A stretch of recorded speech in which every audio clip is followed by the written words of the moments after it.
구약성경 1273페이지입니다. 구약성경 1273페이지 요엘서 2장 28절에서 32절까지 말씀입니다. 요엘서 2장 28절에서 32절 말씀 우리 한 절씩 나누어서 같이 교독하겠습니다. 28절 말씀 제가 먼저 받드리겠습니다. 그 후에 내가 내 영을 만민에게 부어주리니 너희 자녀들이 장래의 일을 말할 것이며 너희 늙어전이는 꿈을 꾸며 너희 젊은이는 이상을 볼 것이며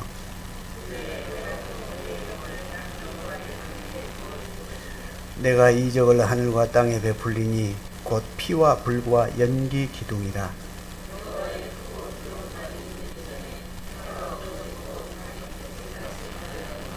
함께 읽습니다. 누구든지 여호와의 이름을 부르는 자는 구원을 얻으리니 이는 나 여호와의 말대로 시온산과 예루살렘에서 피할 자가 있을 것이며 남은 자 중에 나 여호와의 부름을 받을 자가 있을 것임이니라. 아멘. 한번 기도하고 말씀 전에 올리겠습니다. 아버지 하나님 은혜를 감사합니다.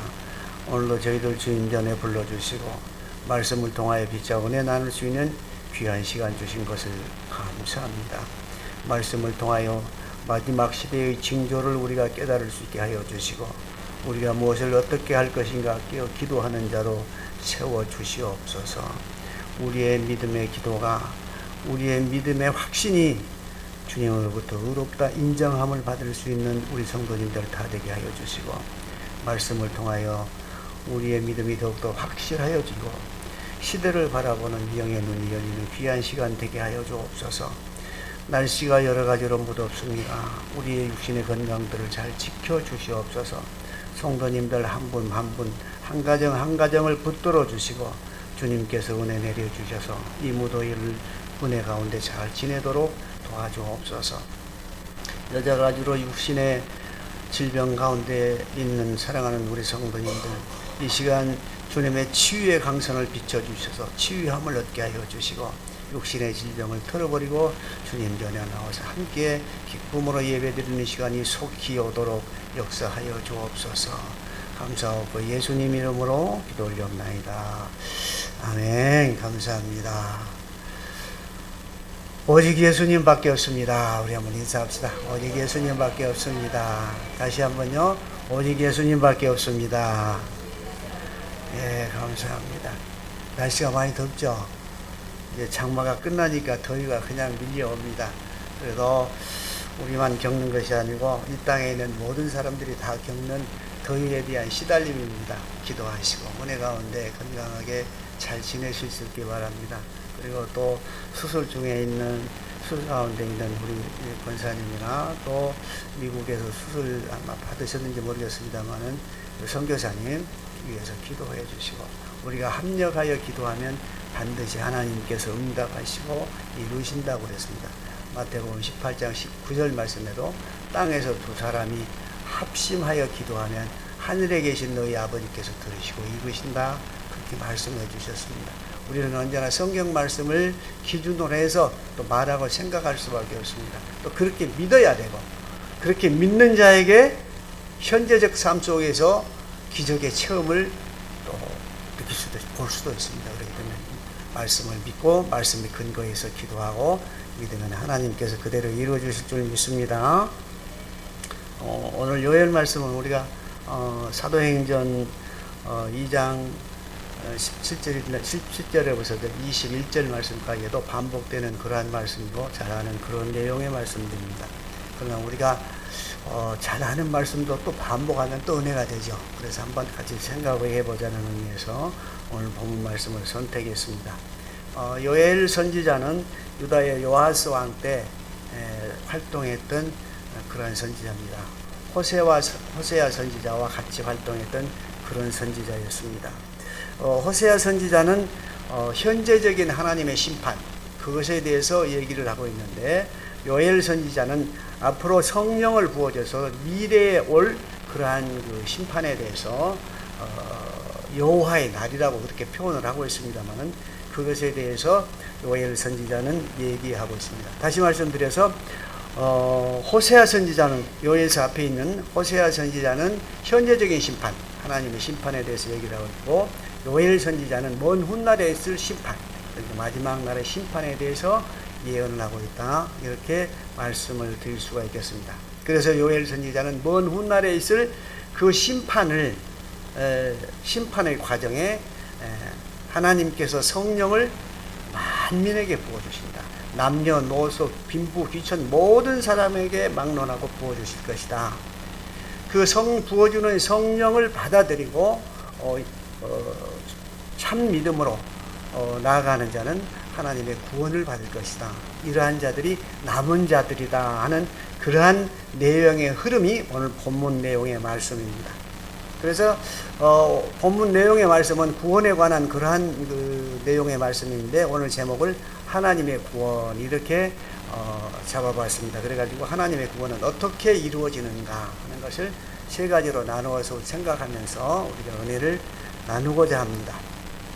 첫 번째로 하나님의 구원은 성령을 부어주심으로 이루어집니다. 28절 29절 우리 한번 같이 다시 읽어볼까요? 그 후에 내가 내 영을 만민에게 부어주니 너희 자녀들이 장래일을 말할 것이며 너희 늙은이는 꿈을 꾸며 너희 젊은이는 이상을 볼 것이며 그때에 내가 또 내 영을 남종과 여종에게 부어줄 것이며, 그 후에 내가 내 영을 만민에게 부어준다 그랬죠. 내 영을, 성령을 얘기를 하는 것입니다. 영을 부어게 되면, 하나님의 영을 부어주게 되면 너희 자녀들이 장래의 일을 말할 것이며 미래의 역사를 깨닫는 그런 눈을 열어주신다 그 얘기예요. 성령이 충만하면 미래의 역사를 알게 되는 눈을 열어주신다 그랬죠. 제가 여러 번 말씀드렸습니다. 그래서 성령 충만이 중요한 것입니다. 우리는 지금 성령 시대에 살고 있지 않나요? 성령 시대에 살기 때문에 모든 것이 성령께서 역사하시고 우리의 마음을 움직이고 또 성령이 역사하심 속에서 역사가 이루어갑니다. 그렇기 때문에 성령의 충만을 받아야지 우리가 역사를 알 수 있습니다. 역사를 알아야 우리가 어떠한 자세로 신앙생활을 할 것인가, 우리가 해야 할 일이 무엇인가를 발견하게 됩니다. 알아야 됩니다. 요즘에 여러 가지로 많이 소란스럽죠. 뭐 외국의 대통령 선거나 이것저것, 뭐 우크라이나 전쟁 문제, 뭐 중국과 대만의 정제 문제, 여러 가지로 소란스럽죠. 여러 가지로 국제 정세가 복잡합니다. 복잡한데 아마 제 개인적인 생각입니다. 제 개인적인 생각인데, 반말년 한반도 역사 중에서 우리는 가장 중요한 시대를 살아가고 있다고 저는 자부하고 있습니다. 그럼 뭐냐? 우리가 해야 할 기도가 얼마나 큰가를 느껴야 됩니다. 이 한반도의 미래의 역사를, 우리 자손들이 살아갈 미래의 한국을 어떻게 결정할 것인가? 어떻게 보면 우리의 기도에 달려있다.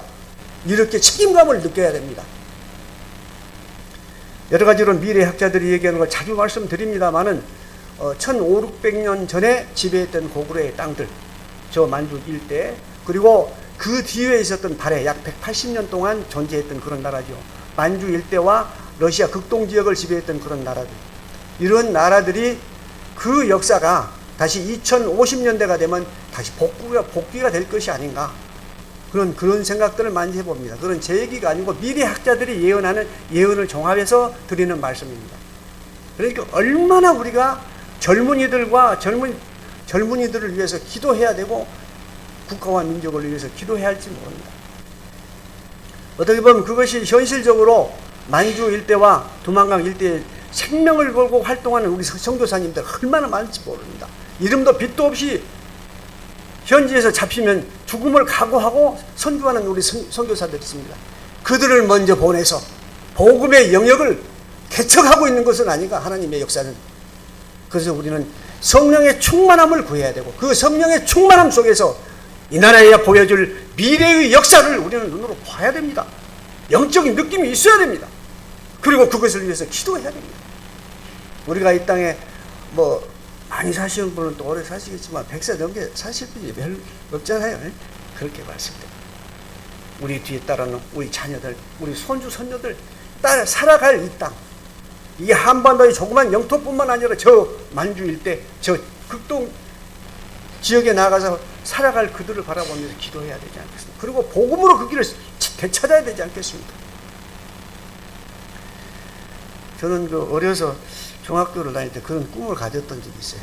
옛날 우리 고구려가 지배했던 그런 땅들을 다시 차지해야 될 것이 아닌가. 그래서 나는 군인이 돼야 되겠다 하는 그 어설픈 꿈을 한번 가져봤던 적이 있어요. 그러나 그 어렸을 때의 내 꿈이 현실적으로 눈에 보인다고 하는, 신앙의 눈으로 보인다고 하는 거기에 굉장히 저는 그 자체가 축복이었구나 이런 생각도 합니다. 왜냐하면 국제 정세가 요동치고 여러 가지로 어렵다 할지라도 우리 성도들은 항상 중립을 지켜야 됩니다. 중립을 지키면서 말씀으로 기도를 해야 되고 미래를 기도해야 됩니다. 그러면 하나님께서 너희 자녀들이 장래 일을 말할 것이며 얘기하지 않습니까? 그리고 또 너희 늙은이는 꿈을 꾸며 나이가 많다고 해서 퇴직하면 그냥 물러서는 게 아니고 거기서 새로운 비전을 다시 찾아야 한다고 하는 얘기예요. 우리가 잘 아는 갈렙은 40대에 가나안 정탐을 가서 하나님께서 우리와 함께 하시면 능히 정복할 수 있다고 하는 그 말을 85세가 된 45년 후 85세가 된 그 나이에도 변함없이 그것을 믿었습니다. 마지막 헤브론 산지를 점령하면서 가나안 정복 전쟁이 종결을 맺잖아요. 우리가 젊어서 가졌던 그 꿈들을 반드시 내 늙은 나이에도 이룰 수 있다고 하는 그 의지를 잃지 않아야 됩니다. 내가 이루지 못하더라도 내 자녀들을 통해서 이룰 수 있잖아요. 그래서 기도를 해야 하는 것입니다. 우리가 젊어서 가졌던 그 꿈들을 나이가 들어가면서 사장쉽게 묻어버리는 그런 것이 아니다. 그 꿈들을 내 후손들과 내 자녀들을 통해서 이룰 수 있다고 하는, 하나님께서는 능력이 함께 하시면 이룰 수 있다고 하는 신앙적 긍지와 용기를 가져야 됩니다. 그러한 사람에게 하나님께서 함께 하시고 갈렙과 85세의 그 늙은 나이에, 그때나 지금이나 85세면 비슷할 거예요. 내가 선봉장에 나서잖아요. 헤브론 산지를 점령하는 선봉장에 나서는 그러한 용기를 잃지 않아야 됩니다. 그러한 용기와 힘과 긍지를 우리 자녀들에게, 후손들에게, 젊은이들에게 심어줘야 됩니다. 심어주면 어떻게 됩니까? 마지막 절에 너희 젊은이는 이상을 볼 것이며, 그러한 꿈과 이상을, 용기와 신앙을 심어주는 거기에 우리의 젊은이들이 이상을 가진답니다. 이상을 가진다. 이것이 하나님의 말씀입니다. 현실적으로 이루어지는, 우리가 젊어서 가졌던 그 꿈들, 그것을 우리가 나이가 들으면서도 편치 않고 갈렙과 하나님이 함께 하시면 이룰 수 있다고 하는 그 꿈을 가질 때, 우리 뒤를 따라오는 우리의 젊은 세대를 통해서 하나님께서 이루어 주신다고 하는 것입니다. 굉장히 우리는 중요한 시대에 살고 있습니다. 굉장히 역사의식을 가져야 됩니다. 정말로 중요한 시대, 한반도 반말년 역사 중에 강한 중요한 시대, 가장 중요한 의무를 가지고 살아가는 지금 시대입니다. 그냥 우리 혼자 버려두는 게 아니고 하나님께서 하나님의 복음을 우리에게 주셔서 하나님을 알게 하시고 하나님께 기도할 수 있는 그러한 기도의 용기를 주셨잖아요. 기도의 응답을 주셨잖아요. 믿고 나아가면 하나님께서 반드시 이루어 주실 것입니다. 8.15 해방이 어느 날 갑자기 됐죠. 예고한 적이 없습니다. 그러나 앞으로의 남북 통일도 어느 날 갑자기 되리라고 봅니다. 하나님께서 예정한 시간이 있어요. 그 시간이 언제일지는 모르지만 가까운 시일 내에 된다고 보는 것이 세계의 많은 미래학자들의 얘기입니다. 그렇기 때문에 항상 우리는 믿음으로 준비하고 기도하고 나가면 하나님께서 이 나라 이민족을 통해서 한국 성도들을 통해서 세계 복음화를 이루어갈 그날이 곧 올 것입니다. 그러한 자부심과 확신을 가지고 나아가면 하나님께서 반드시 우리를 그러한 역사의 주인공들로, 이 나라 역사의 주인공들로 만들어갈 것입니다. 28절 말씀에 보면 그 후에 내가 내 영을 만민에게 부어주리니 이렇게 얘기했죠. 만민에게 부어준다고 하는 것은 모든 사람에게 다 부어준다고 하는 것입니다. 만민에게 부어주기는 하되 하나님을 믿는, 신약시대에 와서는 예수 그리스도를 구주로 영접하는 그 하나님의 백성들에게만 준다고 하는 제한적인 의미가 있습니다. 모든 백성에게 하나님의 영을 부어주시되 예수 그리스도를 구주로 영접하지 않는 자는 성령을 받아들일 자격이 없고 성령의 여기는 역사하지 않습니다. 그렇기 때문에 하나님을 믿는 백성들을 통하여 하나님께서는 이를 이루어 가신다 하는 것입니다. 모든 사람에게 빈부귀천 없이 남녀노소 빈부귀천 없이 다 부어준다고 하는 얘기예요. 똑같은 성령을 부어주신다고 하는 얘기예요.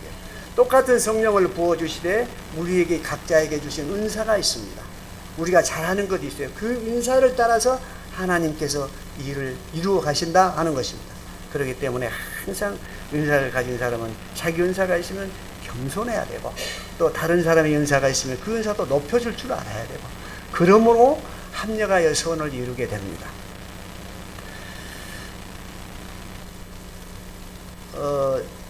너희 자녀들이 이상을 볼 것이며 그랬는데 앞에 다 말씀을 드렸습니다. 너희 자녀들은 장래일을 말하고, 너희 늙은이는 꿈을 꾸고, 너희 젊은이는 이상을 볼 것이다. 하나님을 확신하고 하나님을 말씀을 믿고 그 꿈을 반드시 이룰 것이라는 것을 잃지 않고 나가면 하나님께서 이렇게 시대와 시대를 통해서 이루어지신다는 얘기예요. 우리가 자손들을 통해서, 또 자녀들을 통해서, 또 후손들을 통해서 이루어주신다 하는 얘기예요.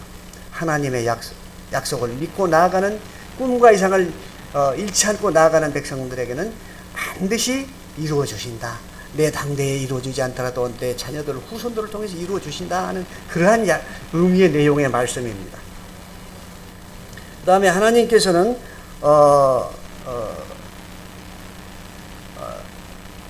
말세에 하나님의 영을 만민에게 부어주신다. 그리고 모든 백성이 성령의 전이 된다 하는 그러한 내용의 말씀인데, 하나님의 영을 만민에게 부어주면 그 예수 그리스도를 구주로 영접하는 자에게는 성령이 안에 들어오시잖아요. 그래서 고린도서 3장 16절 말씀에는 너희는 너희가 하나님의 성전인 것과 하나님의 성령이 너희 안에 계시는 것을 알지 못하느냐. 우리가 하나님의 전이 된다 하는 그런 얘기예요. 또 베드로전서 2장 5절 말씀에 보면 너희도 산 돌같이 신령한 집으로 세워지고 예수 그리스도로 말미암아 하나님이 기쁘게 받으실 신령한 제사를 드릴 거룩한 제사장이 될 것이니라. 우리가 다 제사장이 된다고 하는 얘기예요.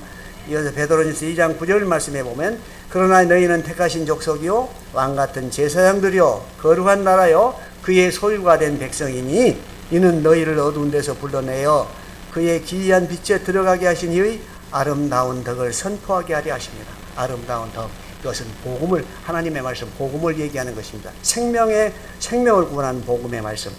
성령이 부어지면 우리가 생명을 구하는 그런 능력 있는 사람이 된다고 하는 얘기, 전도자가 된다고 하는 그런 얘기예요. 29절 말씀에 보면 또 하는 그런 말씀이 나오는데, 이 히브리어는 웨캄이라고 하는 그러한 말인데, 또한 더욱이 그러한 뜻이 있다고 그럽니다.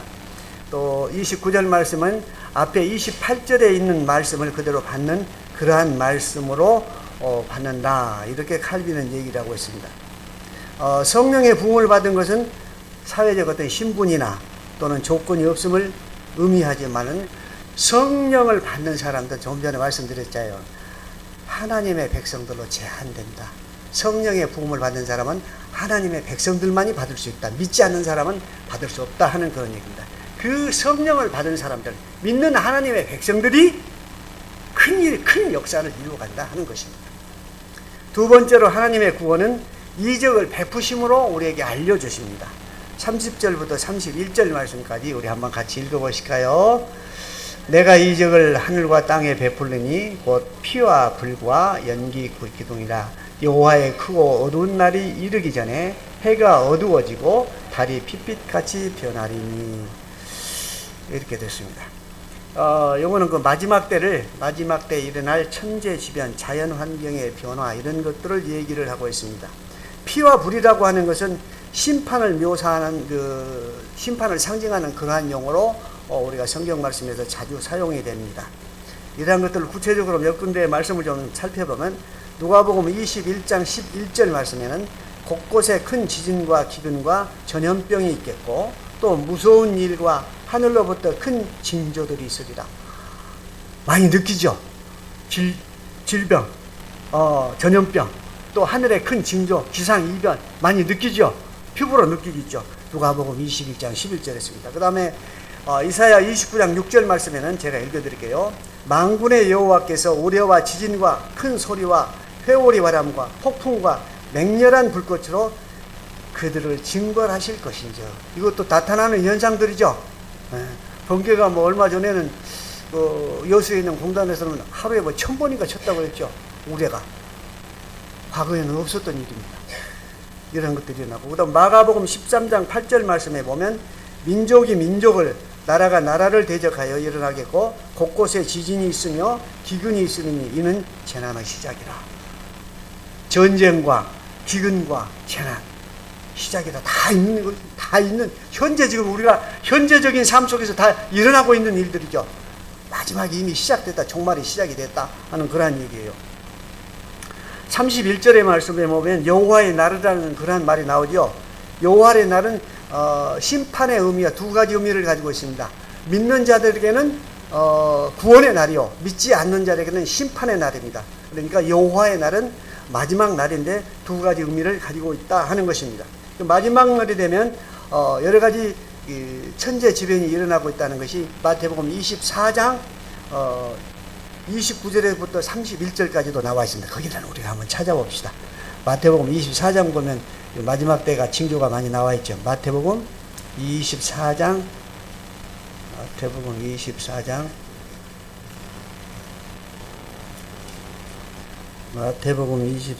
29절부터 31절까지. 29절부터 31절까지. 다 찾으셨죠? 예, 아멘. 우리 함께 합독합니다. 그날 환난 후에 즉시 해가 어두워지며 달이 빛을 내지 아니하며 별들이 하늘에서 떨어지며 하늘의 권능들이 흔들리리라. 그때에 인자의 징조가 하늘에서 보이겠고 그때에 땅의 모든 족속들이 통곡하며 그들이 인자가 구름을 타고 능력과 큰 영광으로 오시는 것을 보리라.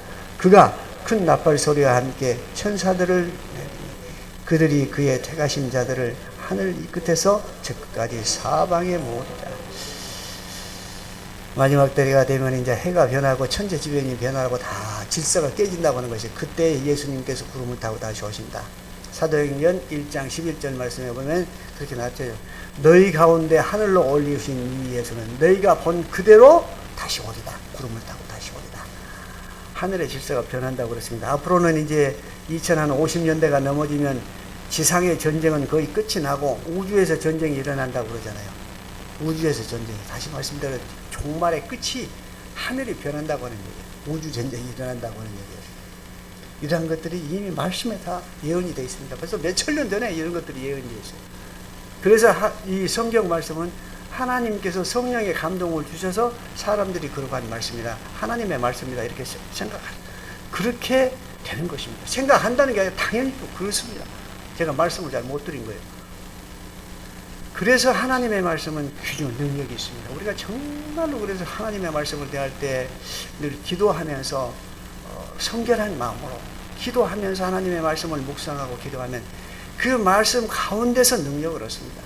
하나님 말씀 자체가 능력입니다. 우리가 기도도 많이 하고 여러 가지 은사도 많이 하고 다 여러 가지 능력 주신 거 많이 행하고 할지라도 마지막 결론은 하나님의 성경에서 납니다. 모든 우리의 신앙적 행위와 영적 행위가 하나님의 말씀에서 결론이 나지 않으면 잘못된 것입니다. 반드시 하나님의 말씀에 근거가 있어야 됩니다. 그렇기 때문에 말씀을 가까이 해야 되고 말씀을 사모하고 기도하면 하나님께서 그만큼 우리에게 은혜를 주시고 말씀을 통해서 능력을 주십니다. 그렇기 때문에 우리가 마지막 날이 곧 다가온다고 하는 그러한 신앙의 어떤 기대감 속에서, 마지막 날은 우리에게 심판의 날이 아니고 우리에게는 구원의 날입니다. 그렇기 때문에 두려워할 것 없습니다. 예수 그리스도를 구주로 영접한 그 사람들에게는 언제 어디서 어느 때에 예수님이 오거나 우리는 구원받은 백성이라고 하는 확신을 가지고 있어야 됩니다. 혹시라도 우리가 지은 죄가 있으면 예수님이 오시기 직전에 반드시 회개의 영을 우리에게 부어주십니다. 회개하도록 만드십니다. 걱정하지 마십시오. 혹시 아무도 알지 못하는 그런 죄가 있다 할지라도 우리 안에 계시는 성령님을 통하여 회개하도록 재촉하십니다. 아버지 잘못했습니다. 우리가 철야 기도를 하고 금식하고 회개 기도를 해야 용서받는 건 아니잖아요. 진정한 마음으로 단 1분의 1초라도 기도하면 즉시로 용서해 주십니다. 그것이 우리에게 주어진 특권입니다. 이 특권을 누리시며 사시기를 바랍니다. 세 번째로 하나님의 구원은 주의 이름을 부르게 하심으로 구원을 이루십니다. 32절 말씀해 보면 누구든지 여호와의 이름을 부르는 자는 구원을 얻으리니 이렇게 얘기하고 있죠. 그런데 로마서 10장 13절 말씀에 보면 누구든지 주의 이름을 부르는 자는 구원을 받으리라 이렇게 사도 바울은 선언적으로 얘기하고 있죠. 또 사도행전 4장 12절 말씀에 보면 다른 이로서는 구원을 받을 수 없나니 천하 만민 중에 구원을 받을 만한 다른 이름을 우리에게 주신 일이 없느니라 이렇게 얘기하고 있고, 또 사도행전 16장 31절 말씀에 보면 주 예수를 믿어라 그리하면 너와 내 집이 구원을 받으리니 이렇게 얘기하고 있습니다. 주의 이름을 부르면 구원을 주신다고 한 군데도 아니고 여러 군데에서 말씀을 약속해 주셨습니다. 이 약속을 믿어야 됩니다. 이 약속을 믿어야 되고, 아직도 교회를 다니면서 확신을 가지지 못한 성도들이 있으면 확신을 가지도록 근거를 제시해 주셔야 됩니다. 하나님께서 이렇게 한 군데도 아니고 여러 군데에서 말씀하셨지 않냐? 확신을 갖도록. 구원에 대한 확신이 있으면 세상 어떤 역경과 고난도 무난히 이길 수가 있습니다. 구원에 대한 확신이 내 마음에 없기 때문에 세상의 환난과 역경과 질병과 모든 것들이 물려오면 우리가 겁내고 용기를 잃게 됩니다. 그러나 구원의 확신이 있으면 이 모든 것들이 나에게 주시는 축복이었던 과정이구나 하는 것으로 받아들일 수 있습니다. 무엇보다도 구원의 확신을 가져야 됩니다. 구원의 확신을 얻는 자에게는 갈렙과 같이 45년 후에 40대에 가졌던 그 비전을 85세의 나이로 내가 하겠다고 하는 그런 용기가 있지 않습니까? 그것은 하나님께서 주시는 용기가 아니면 사람의 의지로는 될 수 없는 것입니다. 하나님께서는 그 의지를 주시잖아요. 남은 자는 여호와의 부름을 받은 자로 우리가 해석할 수 있습니다. 남은 자, 이사야서 6장 13절에도 말씀해 보면 밤나무와 상수리나무가 배임을 당하여도 그 그루터기가 남아있는 것 같이 거룩한 씨가 이 땅의 그루터기니라 이렇게 말씀하시잖아요. 하나님의 말씀을 좀 묵상하고 늘 우리가 삶 속에서 살아가면서 경건한 자세로 살아가고 예배자적인 자세로 살아가면 그것이 하나님께서 경건하게 보낸 것이고, 또 남은 자로서 구원받은 백성으로 올바른 삶의 태도인 것입니다. 우리가 세상에서 어떤 일을 하건 간에 이 일 자체는 하나님께서 내게 맡겨주신 일이라고 하는 거룩한 생각을 가지고 그 일을 담당하시면 그것이 곧 사역자입니다. 그것이 곧 사역자입니다. 사역의 자세입니다. 그리고 하나님께 드리는, 우리가 삶을 예배로 드리는 영적 예배인 것입니다. 그렇기 때문에 꼭 한정된 교회 안에서만이 사역을 담당하는 것이 사역자가 아니고, 우리가 삶의 현장에서 내가 하는 일이 무엇이든 간에 하나님께서 내게 맡겨주신 일이라고 하는 거룩한 마음으로 그 일을 담당하면, 그 일을 감당하면 그것이 곧 사역입니다. 우리가 전통적으로 한국교회에서는 우리 선배 목사님들이 그렇게 가르쳐 왔습니다. 사역이라고 하는 걸 교회라고 하는 테두리 안에 한정시켰습니다. 그게 아닙니다. 직업이라고 하는 것이 서양 사람들은 콜링이라고 얘기하기도 하고 보케이션이라고도 얘기를 하잖아요. 하나님으로부터 부름을 받았다. 나는 이 일을 통해서 하나님으로부터 부름을 받았다는 그러한 일입니다. 그렇기 때문에 무슨 일을 하든지 간에 거룩한 마음으로 하나님께서 내게 맡겨주신 그러한 마음으로 감당해 나가면 그것이 곧 남은 자들의 생각이고 남은 자들의 삶의 태도인 것입니다. 그 가운데 하나님께서 함께 하시고 그 가운데 하나님께서 능력을 주셔서 역사하십니다. 그래서 세상에 믿지 않는 사람들과 거룩한 차별이 있도록 선한 영향력을 가질 수 있도록 우리의 삶을 변화시켜 주십니다. 이것이 남은 자들의 삶의 태도요, 남은 자들이 가져야 할 신앙적 근지인 것입니다. 로마서 11장 5절 말씀해 보면 그런즉 이와 같이 지금도 은혜로 택하심을 따라 남은 자가 있느니라. 이 남은 자들의 삶의 태도잖아요. 에베소서 2장 8절 말씀해 보면 너희는 그 은혜에 의하여 믿음으로 말미암아 구원을 받았으니 이것은 너희에게서 난 것이 아니요 하나님의 선물이라. 우리의 구원은 하나님의 선물이라 이렇게 얘기를 하고 있는 것입니다. 그러니까 하나님께서 우리에게 주시는 하나님의 구원은 첫 번째로 성령을 부어주심으로 이루어 가십니다. 그 다음에 우리에게 이적을 베푸심으로 인해서 우리가 늘 믿음 안에서 경각심을 가지고 경건한 삶을 살도록 우리를 이끌어 가십니다. 그리고 세 번째로는 하나님의 이름을, 주의 이름을 부르게 하심으로, 늘 주의 이름을 부르고 고백하게 하심으로 우리의 구원을 이루어 가십니다.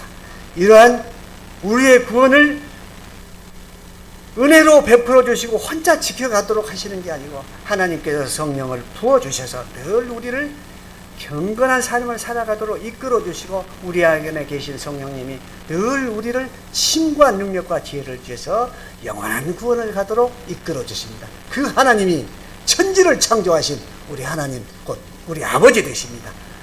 기도하겠습니다. 거룩하신 아버지 하나님, 은혜를 감사합니다. 오늘도 귀한 말씀 주셔서 피차 은혜 나누게 하여 주시니 감사합니다.